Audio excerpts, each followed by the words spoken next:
Okay, I guess we'll get started. Welcome and happy Thursday.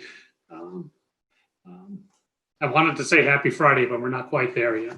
Um, I wish we had time that I would be able to go around and just see how all of you are doing individually, but we don't really have time for that. But I do hope you all are doing well, and hope that this semester hasn't been too terrible for all of you, and that I know there are good things happening with our students, and I know that we have a lot to be thankful for in the work and efforts that you've been putting in. So let me just sort of send out that thank you up front, so that you know how much I appreciate what's been going on and how we've been working with our students. Um, so we've got sort of a two-part process that we're going to go through today. I'm going to go through some general information regarding the tenure and promotion process and what the standards are, what we're looking for, some ideas about examples. We'll also take questions on this as well during that time. But then after that, we break down into our colleges and schools and into the library for the deans to talk to you all individual, well, smaller groups, so they can talk a little bit about the school and college expectations as well. So for those of you who've been through one of these sessions, welcome back, and thank you for your participation. And feel free to offer your insights as well. For those of you who are new to this, welcome. We hope to really. I'm going to use the word demystify this process a little bit. Hopefully, it's not too mysterious anyway, but I also know I've been in your place, and I know it can sometimes cause some uncertainties and some anxieties. So we want to make sure we're working with you and providing you the information you need to do what you need to do to get promoted and get tenure. So I'm going to share my screen.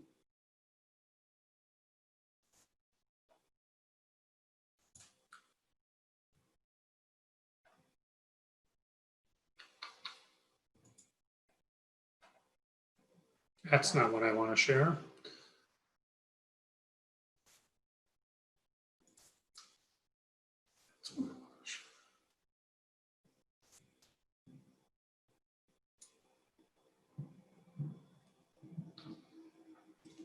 Are you all seeing a PowerPoint? No? Okay.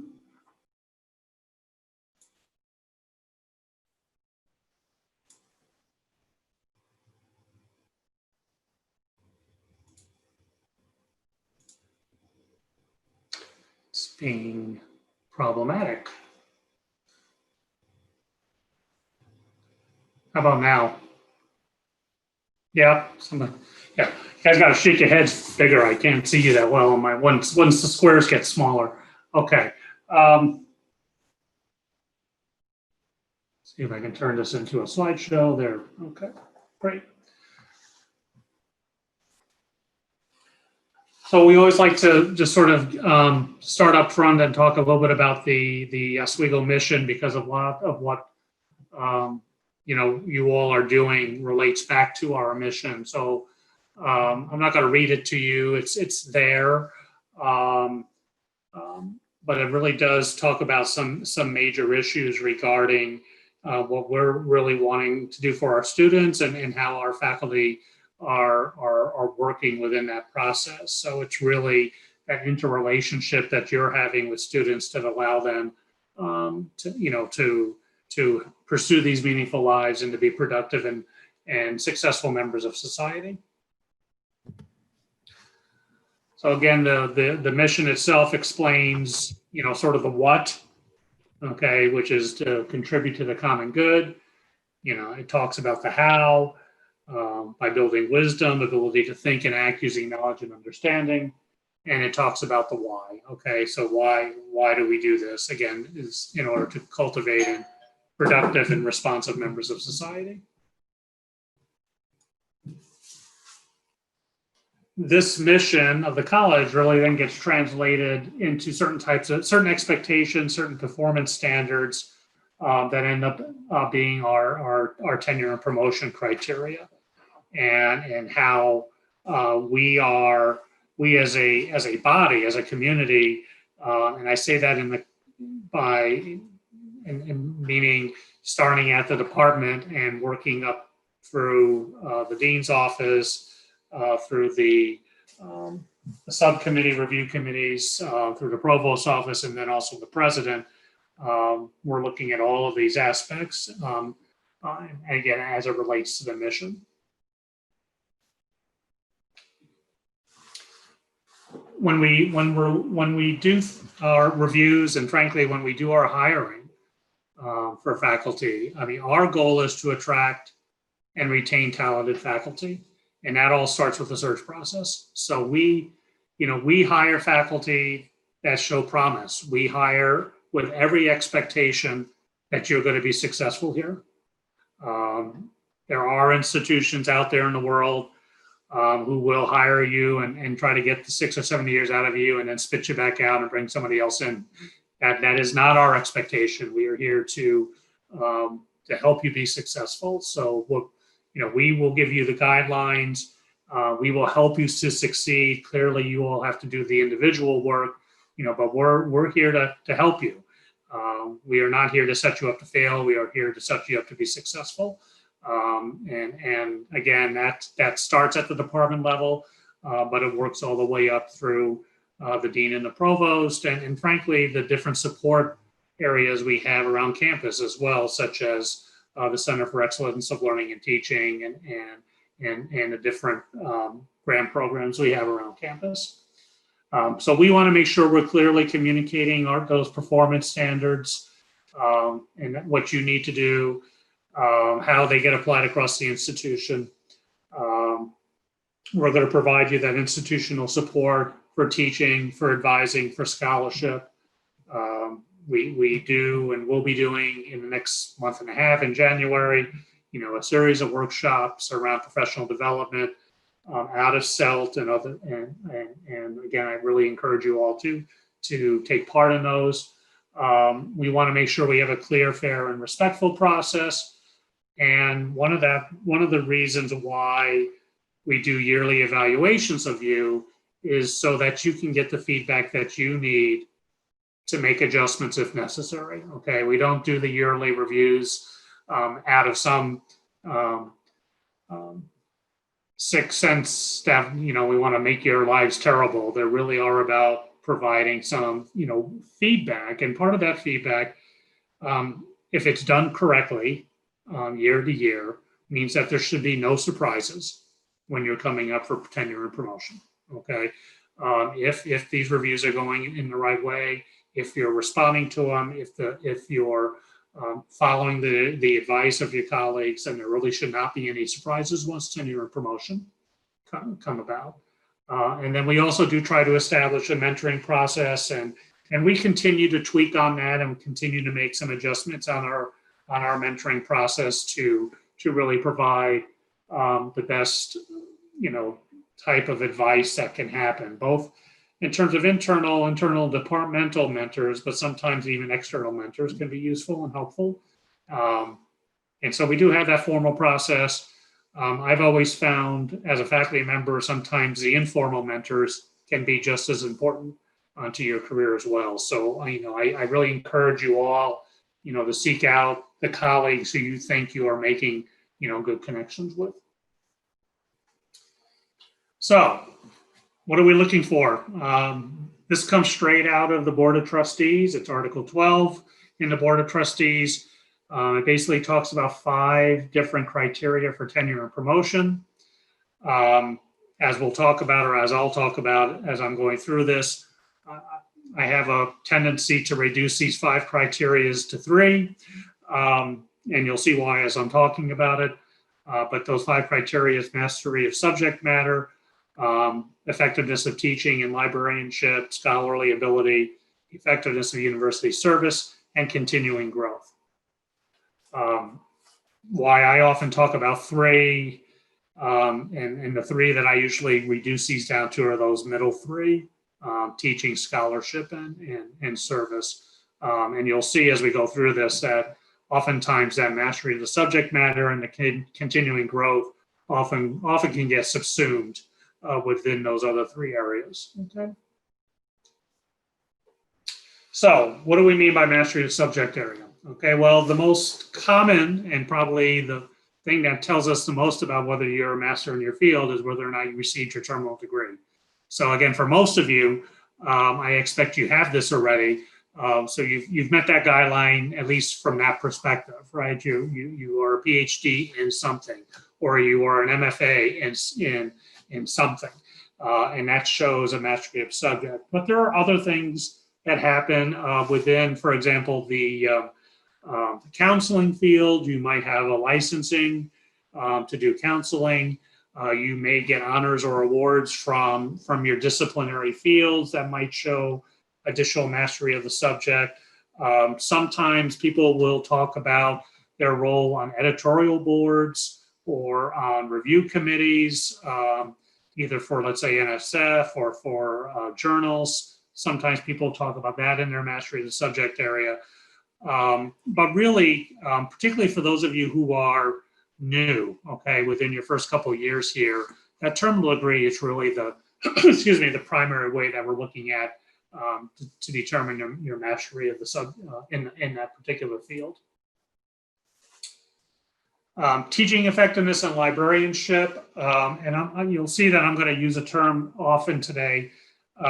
I often like to think about this particular area, I think, as a portfolio of activities, right? A portfolio of items that might show teaching effectiveness. Clearly, here at SUNY Oswego, we do look at teaching as our primary responsibility. We value strong teaching. I will say that if you are not a good teacher, you will not receive tenure and promotion here. We do value that here. So how do you demonstrate that as an individual? Well, we look at, again, from teaching and learning in formal and informal settings. We look at curriculum development, curricular revision. How are you using your assessment results? How are you using active instructive, active learning, high impact practices within your classroom? How are you looking at diversity issues, global awareness issues? How are you doing your advising? Are you doing advising? How effective is your advising? Are you doing independent studies? Are you working closely on honors projects? Are you helping to mentor students into that next part of their lives? Is what we are often looking at in terms of the advising process.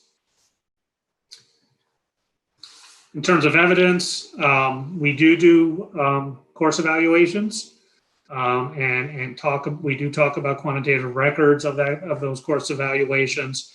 I want to tell you, at least at my level, and I would say this at the dean's level, this is not the only thing we look at in teaching evaluations, and I want to be really clear about that. There are often many things that can be wrong with teaching evaluations, and I think we really only have to think about what we're all going through over the last 8 months in terms of how we've had to dramatically adapt our teaching into new and different ways that perhaps we were not didn't have as much development in those areas as we wanted. Clearly, it's not what our students want, or we know our students prefer the face-to-face, and so that could enter into how you get evaluated by students. But it's still important. It's a guideline, right? It provides a sense of how you're doing. It gives you a little bit of sense, depending on the questions that you're using, and how that classroom is working, and how your students are responding to the activities that you're doing. So, it's important that we do these, okay?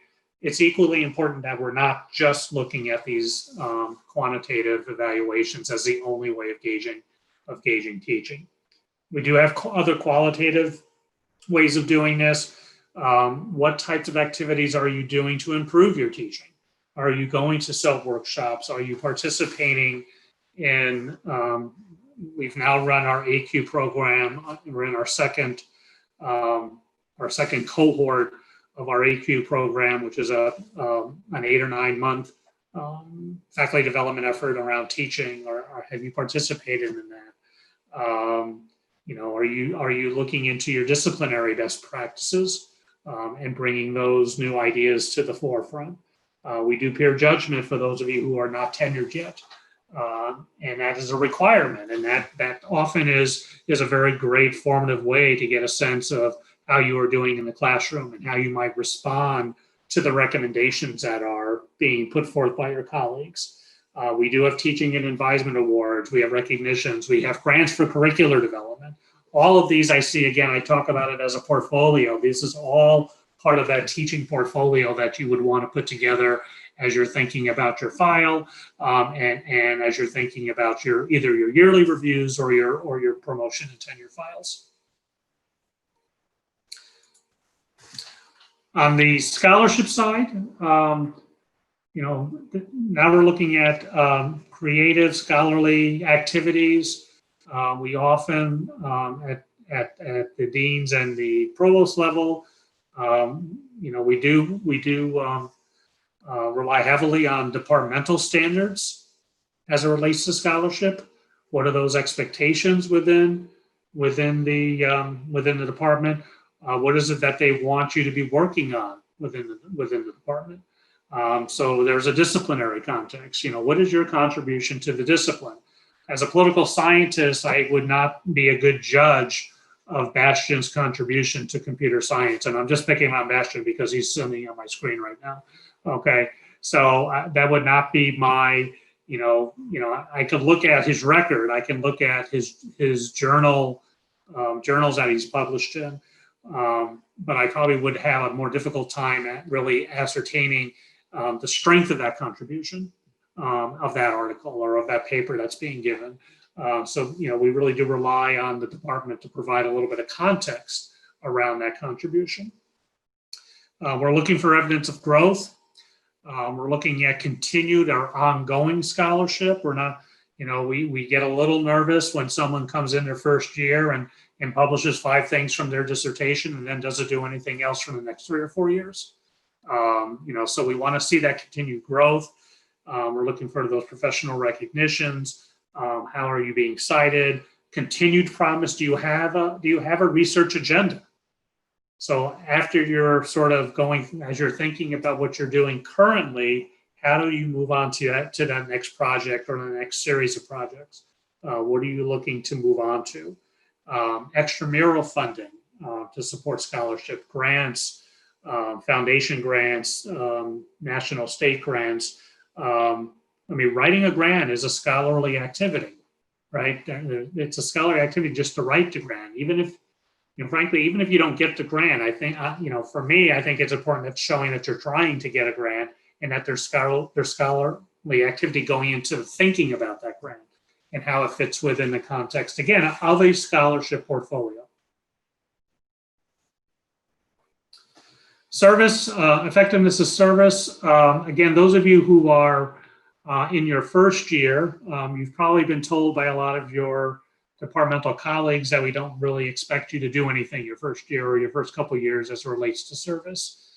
I'm going to give a tacit agreement to that with a little bit of pushback on that a little bit. And let me go through this and then I'll talk about my pushback, okay?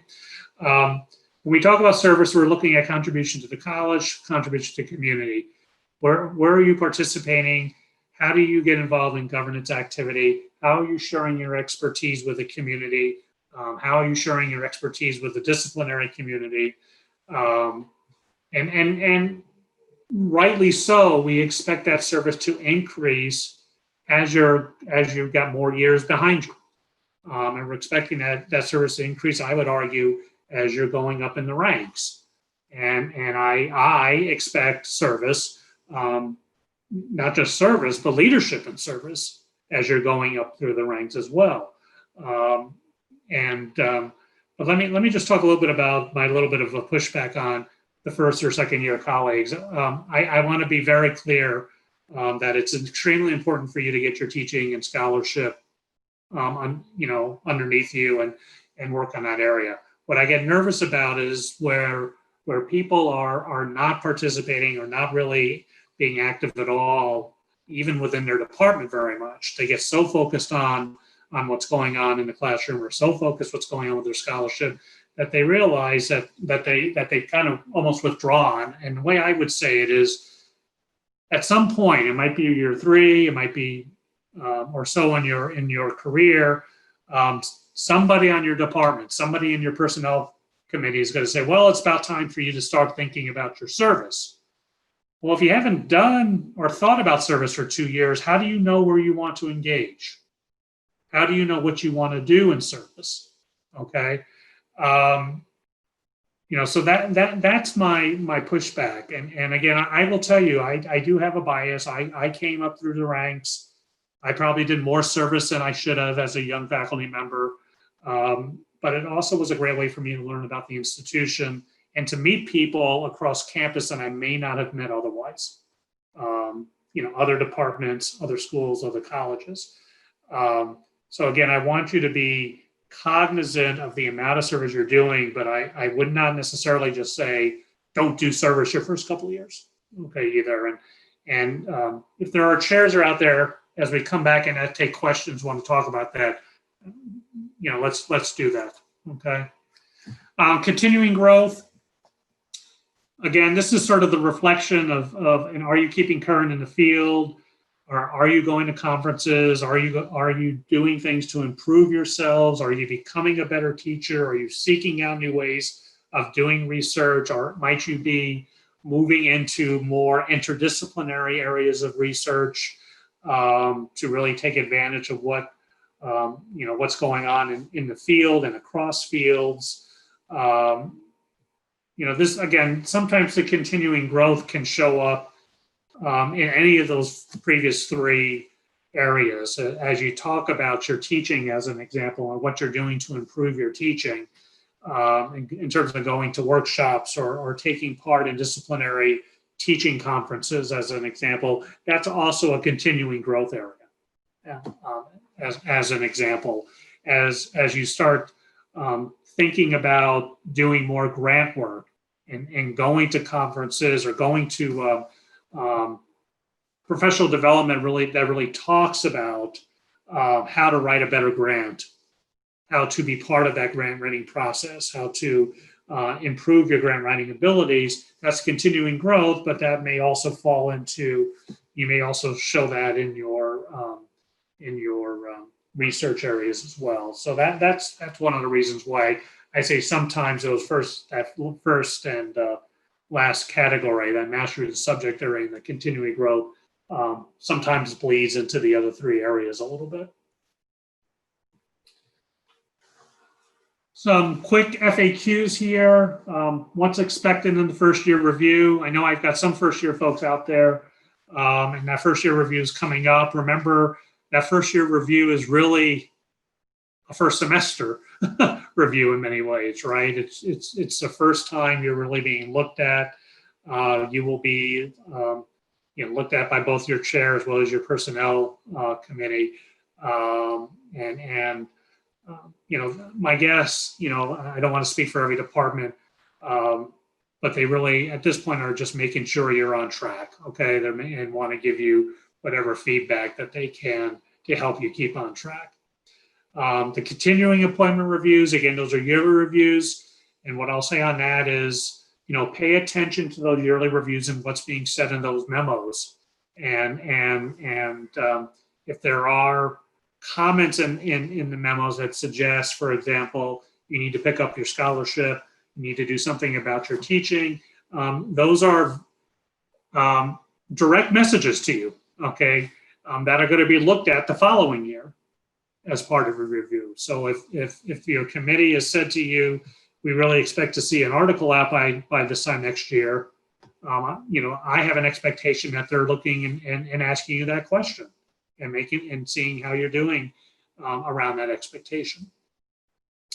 I often get a question regarding the timing between associate to full. In other words, those of you who are associate professors now, is there a stated time before you can go to full? And you probably know there's nothing specifically written down anywhere in bylaws regarding that.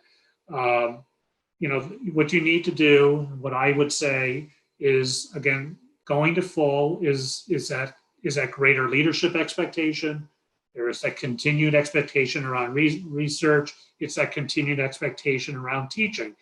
But now, again, as you're getting into higher level years and as an associate, you begin to take on some of those roles of being a mentor, of being a leadership, of sharing what you know, of reaching out to younger colleagues. So if you've got a research agenda or you've got a grant you want to work on, how can you help bring a younger colleague into the fold to help them develop in those areas? So those are all things that we're looking for. And I do look at service in that promotion from associate to full. Okay, and if it's not there, I will send it back. Okay, so I know that there sometimes in the academy we think about that promotion to full almost primarily around what's going on in research. But again, that's not the type of campus we are.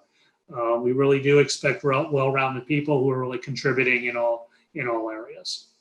Can I get an extension on tenure? There are ways of getting extensions for medical reasons.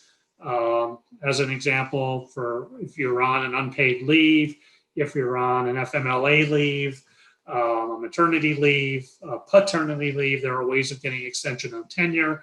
And I think you all know at this point that SUNY implemented an extension of time as a result of the pandemic by 1 year as well. Not that you have to do it, but they basically gave everybody an additional year at this point.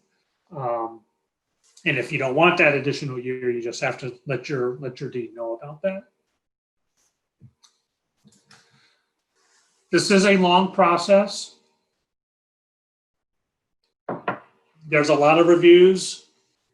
Starts at the department.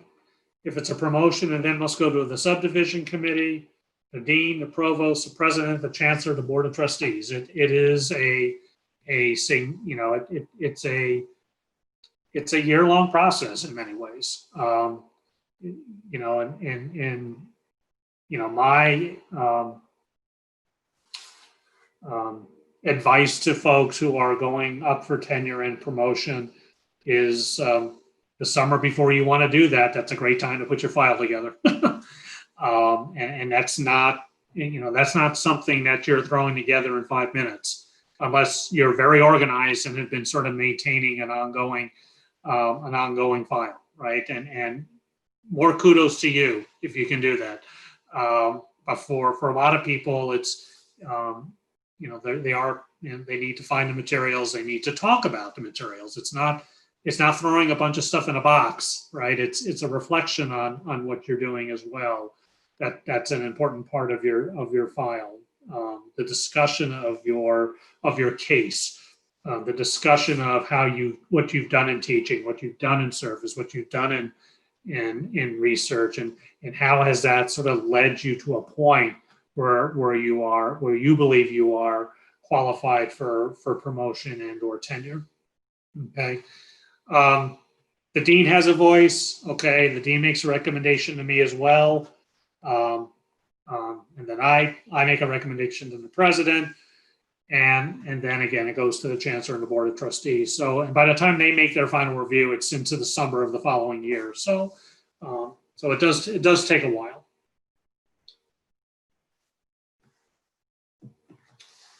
Department review, I think, is key. Okay. Your colleagues are the ones who know you best. Your colleagues within your department are the ones who know your discipline best in the area of research. They are often the ones who are doing your teaching reviews. So that review is key. You really want to make sure you're talking to people, role models, mentors, to get a sense of what they're looking for. Okay. Again, keep good records, remain organized. While I'm not joking when I say if you can keep it together, keep a file together continuously, it is a lot easier. Trying to go back 5 years and find that journal article you wrote, or worse yet, that conference paper you presented, it could be a difficult thing. So if you can keep it organized, it's great. And again, I'll give you just some advice also. The last thing you want to do to your reviewers is to have an unorganized file. You don't want to piss off the people reviewing you because they can't find what they're looking for. Okay. So think about that organization. Think about how you're putting your file together. Look at other files. Okay. See if anyone who might have gone up for tenure or promotion the year before can share their ideas with you about how they organize their file, if they were successful, right, in their promotion. Consider yearly evaluations as predictors. Okay. When we look at you for promotion and tenure, we are looking at a body of evidence, right? We're looking at your entire time for that particular promotion or tenure that you're going for.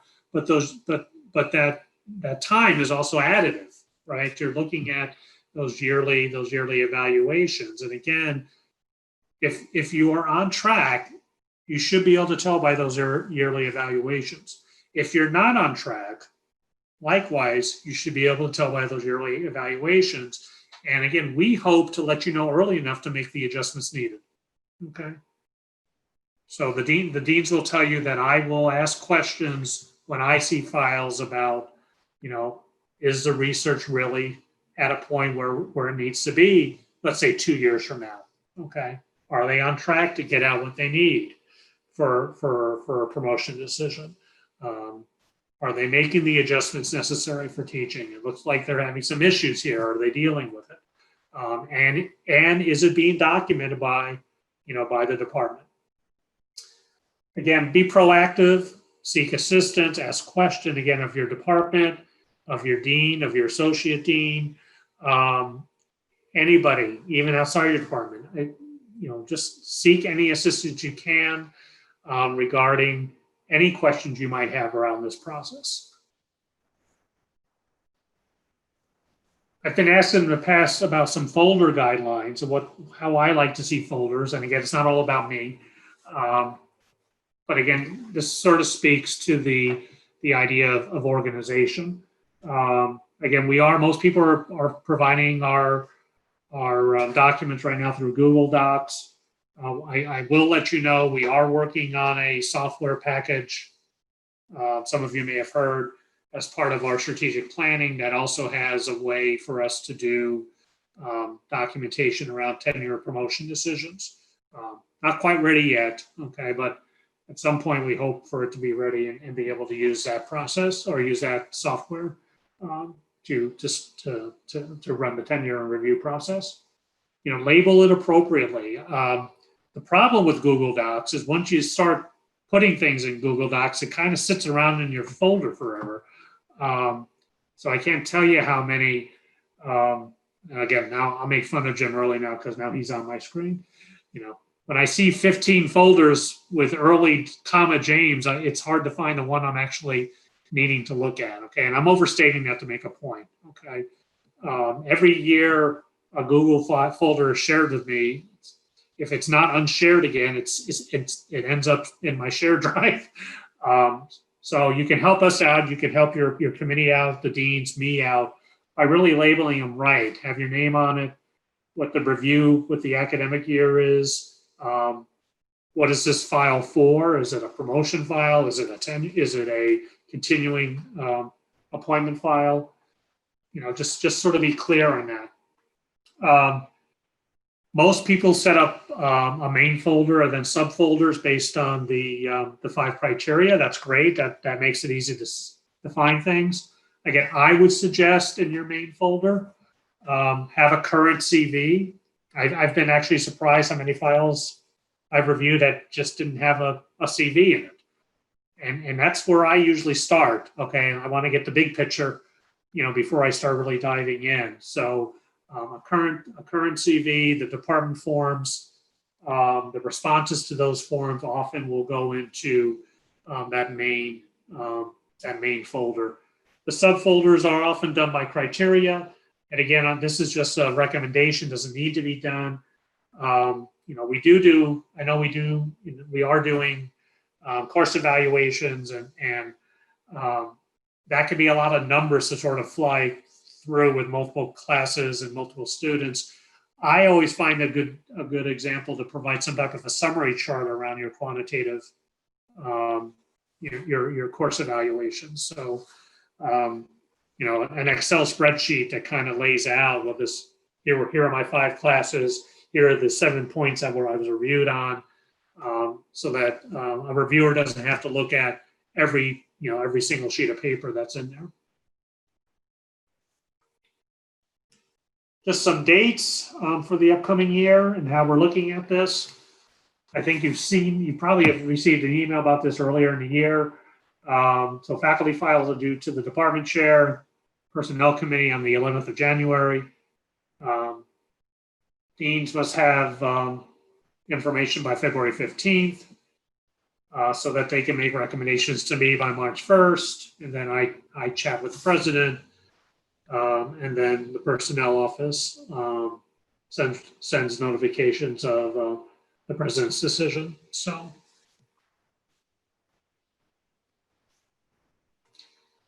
if you're doing a 3 or more years of term of your review, again, now we're looking at pushing those dates a little bit. Again, faculty files are due to the personnel committee on the 18th of January, department chairs to the deans on March 4th, to me on April 8th, to the president on the 30th, and then letters go out from the president's from the personnel office later in the summer. And then the promotion kind of follows the 3+, except for the announcement of decisions of promotions. You'll know a little earlier. So May 21st. So before we break into schools and college, let me stop my share. And oh, look, I have 17 chats. Are these all questions? Let me open up my chat box. Hold on. When you share your file, you don't see the chat box. So, yes, we'll make the PowerPoint available, Craig. Okay, that's first thing. We are recording this, okay, as well. So everybody smile. You're on camera, I think. Scott, I think the only one that's not answered right now is Emily's question about department letters. You said in the main folder you could include the department letters. What are you referring to there? The form 101 and form 101A. So they're the department reviews that are done that year that are relevant to. Yes. You said everything else is answered, Kristen? Except Rebecca Peters just put one in right now, the very last one. Our external review letters solicited by departments. Okay, so external review letters are not required, okay? So if your department wants them, I would hope they would be out already if you're going for this year. And the reason I say that is more in the context of courtesy to the person who's writing the review letter, right? If they can turn them around in a few weeks, I guess more power to them. I think it's a courtesy to provide a couple of months time period if you are asking for external reviews. And I'm assuming what you're asking for is external faculty reviews from other places in that case. Do you want me to translate a few more? Sure, if you want to. Okay. Do faculty need student letters? You don't need student letters. I know sometimes student letters are in the file. I think there's a range of what I've seen in terms of numbers. I do think some people solicit them. I don't think that's necessary personally. But I can only speak whether it's a good idea or not. If a student sent me a letter unsolicited, I might include it just as evidence, not evidence, that you're great or anything, but that this particular student thought you did a good job. I mean, um, it, it's easy to solicit letters, but I mean, the ones you're going to get are the ones who really like you anyway, right? It's sort of like doing that. And if you got ones that didn't like you, you probably wouldn't put it in your file. And there was a little chatter about how great the AQ program was, and then a question about whether or not there would be another cohort. Yeah, I haven't. I was going to chat. I need to chat with John and Maggie a little bit about that. I haven't.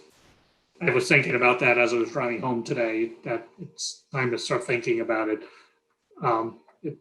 As you all know, we're having budgetary issues, so we'll have to think about that a little bit.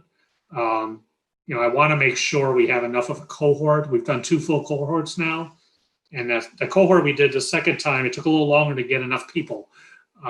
So I want to make sure there's also enough people that would be interested and willing to do that. I do know it's been a good program for the people who have done it, and if we can find the funding to do it and the interest, I do want to do it. What else can I answer?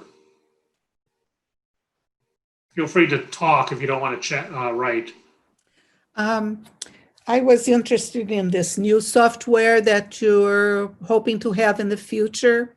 Mm-hmm. Does that mean that with this software, it is going to be standardized for everybody, the way they submit the materials? It's just a way of sending files from one place to another in an organized way. It would not prevent you from organizing your file in the way that you want to. Those of you who are using the Google Drive process now, there are some issues with it. It can get lost in translation if you don't set it up correctly. People can mess with your files that you may not want messing with your files. And it really doesn't have an easy workflow process associated with it. And this software will help with that, but it should not really affect the way you organize, how you want to organize it, or what you want to put in it. Okay.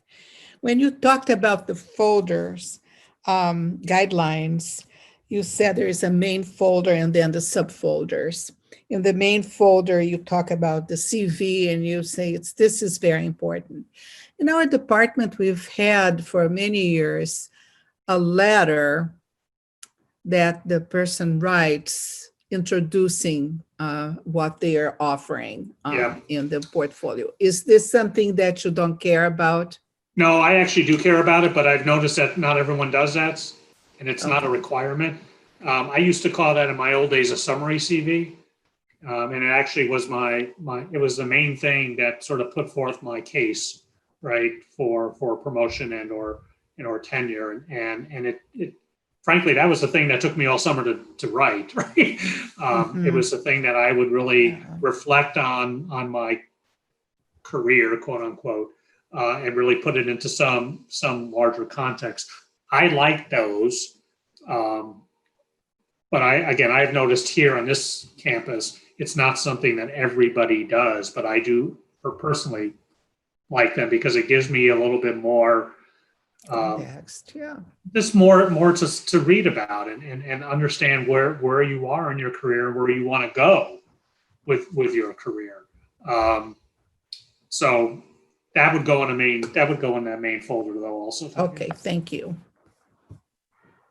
There was a question that I posed during our new faculty meeting yesterday for College of Liberal Arts and Sciences, and both Kristen Croyle and John Kane recommended that I re-ask the question today for everybody's benefit. Not because I didn't give a good answer, right? you actually partially answered it, but at the start, there was just some general discussion in our breakout rooms and then in our larger meeting yesterday about general faculty concern about how much teaching evaluations count toward the teaching component of the tenure process. Because as we all have seen through through COVID, it's been a particularly stressful semester for all faculty alike in terms of online teaching and students' frustrations with one thing or another. And so I think we're all, I think there's a little bit of anxiety among the new faculty about what happens when we get our evals back from one or two particularly upset students one way or another. And I think some clarity may help for all of us on. Yeah, I don't know if I give you clarity, okay? Because, I mean, it's not a formula, right? It's not something where you say, well, 30% of your teaching is based on your, well, at least I don't think anybody does it like that. 30% of your teaching is based on your quantitative student evaluations, okay? What I would say is, again, I'll go back to what I said earlier. It's one piece of the larger portfolio, okay? And I think it's important to take bad feedback, okay, into consideration. And I'm talking about you as an individual, okay? If you're teaching a class and half the class said that, and I'm going to make something up here, all right, that it took too long to get feedback from our tests, taking over 2 weeks to get any type of feedback, and half the class said that. I mean, that's a message to you, but I think that's a very discreet message also to the committee that says, so what's going on here? Why is it taking you so long to provide that type of that feedback? Again, if I'm sitting on a review committee, okay, and again, I review by myself. So, but if I'm sitting on a review committee and I'm seeing a history of good teaching, let's say, and then we're pivoting into COVID, and there's a drop, I think it's pretty easily explained, right? And you're not going to take that one semester or that 1 year as evidence that this person is not doing well. So again, I can't give a lot of clarity because it's not a formula in which you can provide clarity on. I think it is a piece of information that we look at, but it's one piece, right? And then in my case, it's not worth any more than any other piece of information. Now, I don't want to speak for the departments. Okay, I don't want to speak for the personnel departments, committees that are in the departments that may put more emphasis on this. But I also think it's one of the things that you can do as an individual, again, as you're putting your file together, is to talk about why you think a particular course or a series of courses were low. What was it about what happened this semester, right, in your own class for why it may not have come across as good? And listen, I get it. I always focused on my lowest evaluations, even though I had many good ones as well. We all tend to focus on that one student who just wants, has it in for you for some reason, and you're trying to make everybody happy, but it's there are a lot of issues around course evaluations. There's a lot of literature out there around some of the issues around course evaluations. So we need to think about them in a larger context of what you're trying to do as a faculty member and what you're trying to do in the classroom. And I mean, those of us who've done this for a while know, and let's just take COVID and online teaching out of this for a second.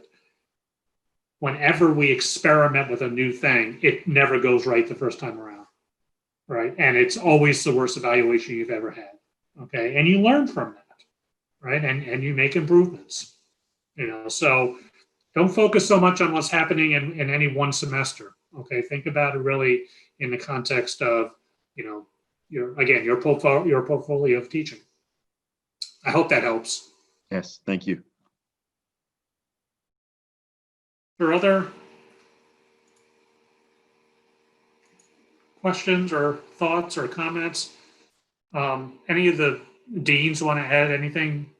Not to put you on the spot, but or Liz, you have anything? Yeah, again, you're on my screen, so you get called on. I know.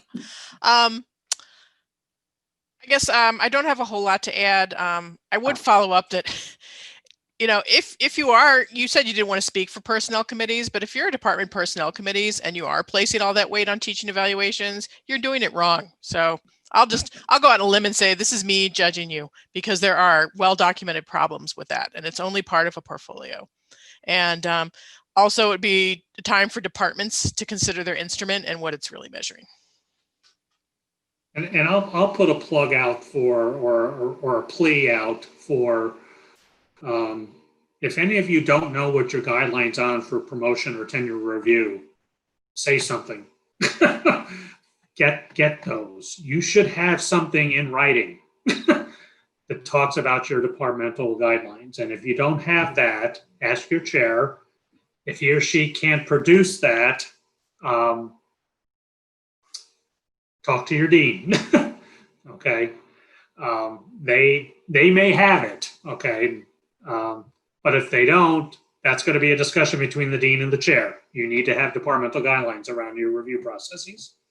Okay. And so it's extremely, extremely important that you know what we're looking for, and what we're judging you on. That's part of our commitment to your success, is so that you know what we're looking for. Okay. And I know it's not always going to be clear. It's not going to say you need to have, 17 articles. I'm overstating this. And yet 5 of those have to be first authors and all that other stuff. But it is going to provide you with some general guidelines on this. Okay, what time is it? It's probably time to move on to the next thing. John, I need some help here. I don't know how we get people into their next. Okay, what should happen now is you should all see an invitation to breakout rooms, and you can just choose one and go to it. Thank you all for coming. If you have questions, feel free to follow up with me or with your deans. Again, I wish we could have done this in person. I miss you all. Would have liked to have seen your faces in person, but good luck with the rest of your day. And if I don't see you, have a great Thanksgiving. Thank you so much.